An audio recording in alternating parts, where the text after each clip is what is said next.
is Mary-Katherine Schmidt, and I'm the Supervisor of Early Learning. I have one of the best jobs with Roanoke City Public Schools because I get to serve and support preschool students, teachers, and families every single day. Now, the book that we're going to read today is titled, When Things Aren't Going Right, Go Left. Now, before we read, I want to ask you a question. What does it mean when things aren't going right? I want you to think about a time when you had a really cool idea. At first, you were probably really excited about your idea, but then you may have started to feel a little worried or nervous or even a little fearful. Everyone, grown-ups and children, sometimes we all get those feelings of worry or doubt or nervousness, and that's okay. As we're reading our story today, we're going to pay attention to our character. We're going to see what our character does when he starts to feel those feelings of worried or nervousness, and we're going to see what he does. Are you ready? Let's dive in. So the title, When Things Aren't Going Right, Go Left. Written by Marc Colagiovanni, illustrated by Peter H. Reynolds.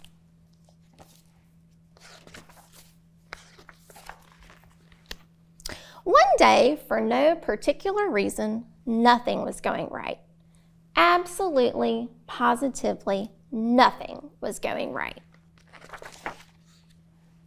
So, I decided to go left. The first thing I did, I left my worries behind.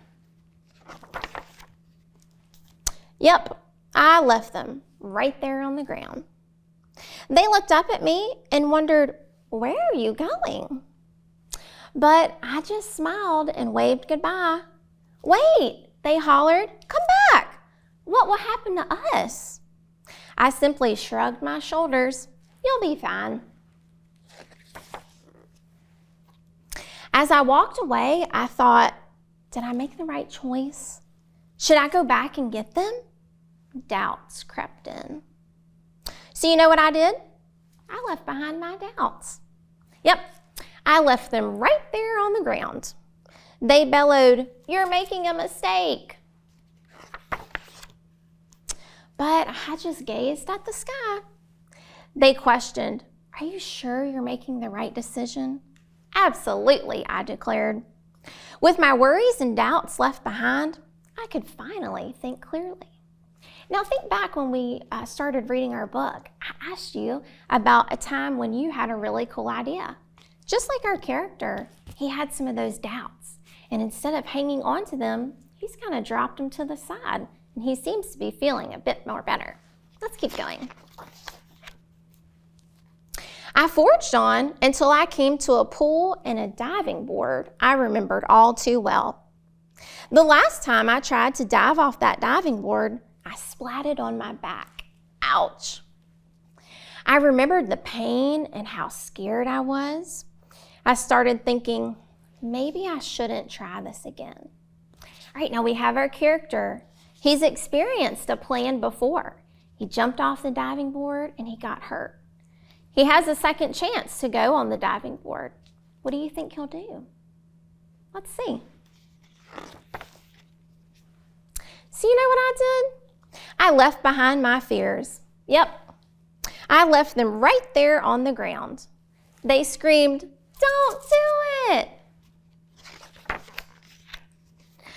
I stood straight, shoulders back, hands pressed above my head.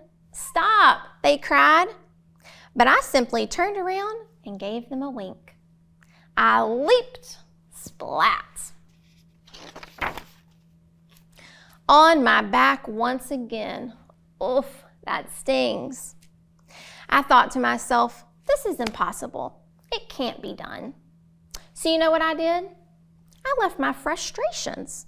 Yep, I left them right there on the ground. Now, something I've been noticing as we've been reading is at first our character started out with 3 bags and a box. And now when I look at him, he's dropped his final bag. He's taking those frustrations and he's leaving them behind.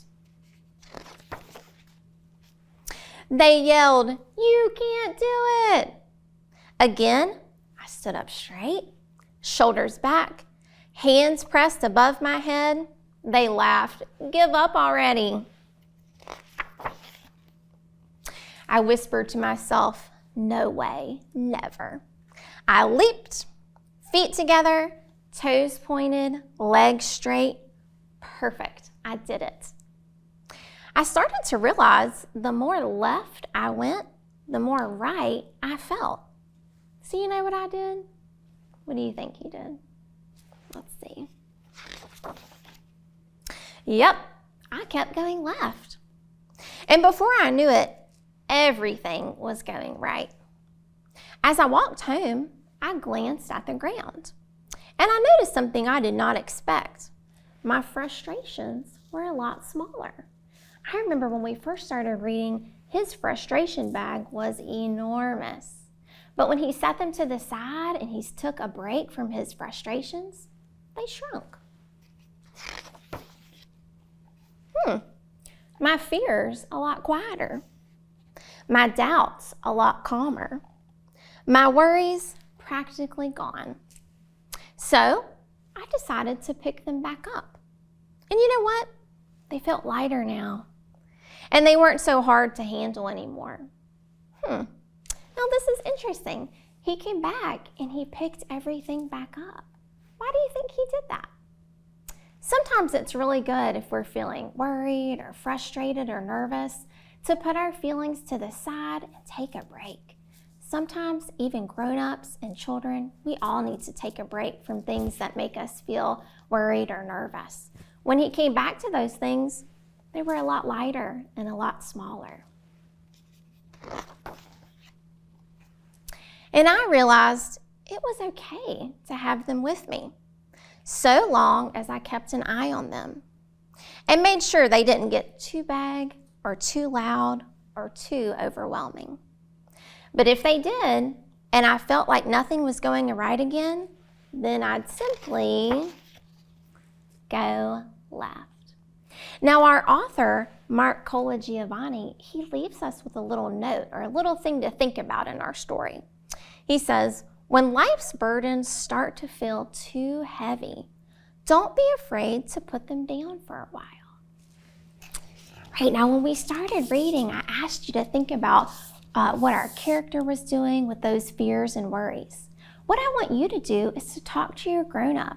Think about what are some things that you can do when you start to feel some of those similar feelings, feeling worried or nervous or even frustrated. You can talk to a grown-up. You can kind of take a deep breath, count to 10.